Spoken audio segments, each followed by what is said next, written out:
রাজার ঘরে ছোট রানী এলো পদ্মাবতী।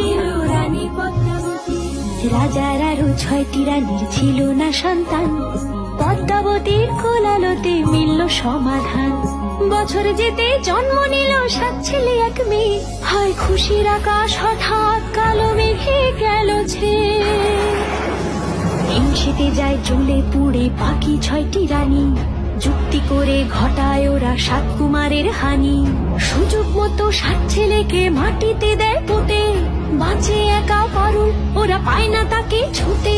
ধাইমা বাঁচায় সেই মেয়েকে বড় করে তোলে, 7 ভাইকে পায় যে পারুল 7টে চাপা ফুলে। এত কিছুর পরেও রাজার বিপদ যে কাটে না, সূর্য নগরে সুখের সূর্য আর ওঠে না। হিংসা বিবাদ বিচ্ছেদ আর প্রেমের কাহিনীতে পারুল বোন কি পারবে 7 ভাই চম্পাকে জাগাতে।